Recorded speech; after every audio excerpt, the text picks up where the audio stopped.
Et si je vous disais que la partie la plus importante d'un entretien, ce n'est pas vos réponses, mais vos questions? Oui, oui, on va décortiquer ensemble ce moment final, celui qui est souvent sous-estimé et pourtant absolument décisif. Comment on transforme ces quelques minutes en un avantage qui fait toute sa différence? C'est parti, on regarde ça tout de suite.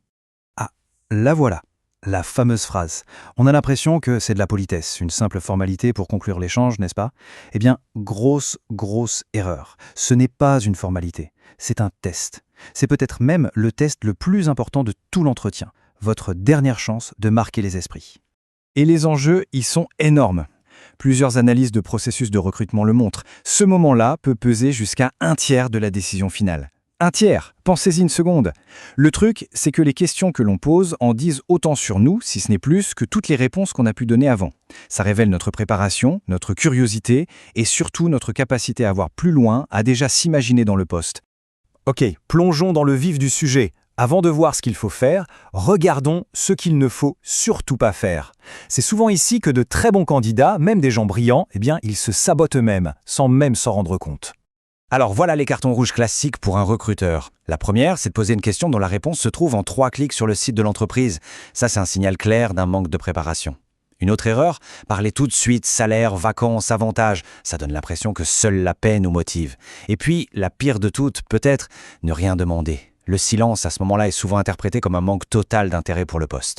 Bien, maintenant passons aux choses sérieuses. La première question stratégique. L'objectif ici, il est simple. On va changer complètement de posture. On arrête d'être un demandeur d'emploi et on enfile le costume du partenaire, de la solution à un problème. La voilà, simple, direct et d'une puissance incroyable. En une seule phrase, on montre quelque chose de fondamental. Notre focus n'est pas sur nous-mêmes, mais sur les problèmes et les enjeux de l'entreprise. C'est un signe immédiat de maturité professionnelle. Et là, il se passe un truc dans la tête du recruteur. La plupart du temps, ce qu'il entend, c'est une variante de « Alors, est-ce que je suis assez bon pour vous ?»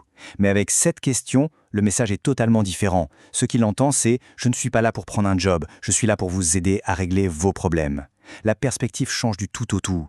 Et attention, la réponse qu'on va obtenir, c'est de l'or en barre. Non seulement ça nous donne une vision ultra claire de la réalité du terrain, mais ça ouvre une porte géniale pour rebondir.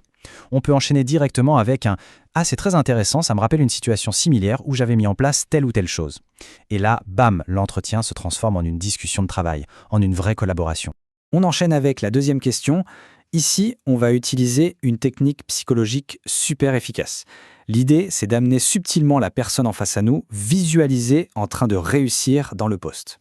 Cette question, elle est redoutable. Elle est complètement orientée résultat, elle montre qu'on est pragmatique, qu'on a envie de performer, et ce, dès le premier jour. Et surtout, elle met tout de suite les attentes au clair, pour tout le monde.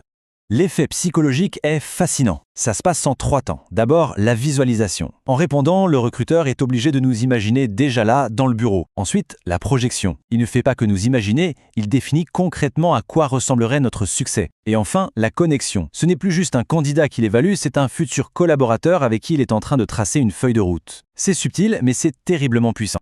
Et au-delà de l'excellente impression qu'on laisse, les infos qu'on récolte sont ultra stratégiques. On repart avec une idée très précise des priorités du manager, des fameux indicateurs de performance et des toutes premières missions.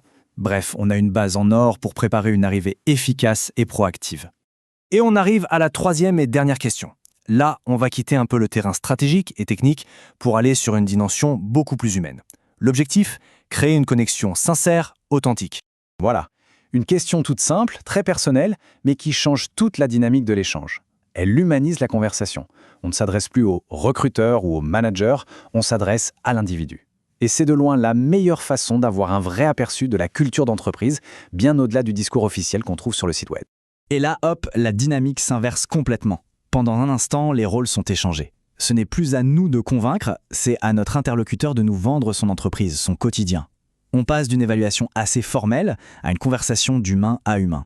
Et là, il faut bien tendre l'oreille et décoder la réponse. Est-ce qu'elle est spontanée, pleine d'enthousiasme, ou au contraire, est-ce que ça sonne un peu comme une réponse toute faite, un peu hésitante? Les mots qu'il ou elle va choisir, l'équipe, les projets, l'ambiance, l'équilibre de vie, s'en dit tellement plus sur les vraies valeurs de la boîte que n'importe quelle belle plaquette de présentation.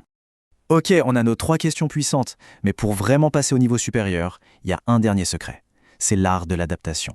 Il faut savoir ajuster ces questions, les personnaliser un peu en fonction du contexte, et surtout en fonction de la personne qu'on a en face de nous. Voici un petit guide tout simple. Si on est face à un responsable RH, on va plutôt orienter les questions sur la culture, l'évolution, la formation.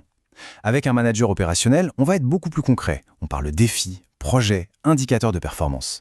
Et avec un futur collègue, là on veut savoir le quotidien, la vraie vie de l'équipe, la dynamique. C'est cette personnalisation qui fait toute la différence. Finalement, en posant ce genre de questions, on change complètement la nature de l'entretien. On arrête de le voir comme un test à sens unique et on le transforme en la toute première étape d'une future collaboration.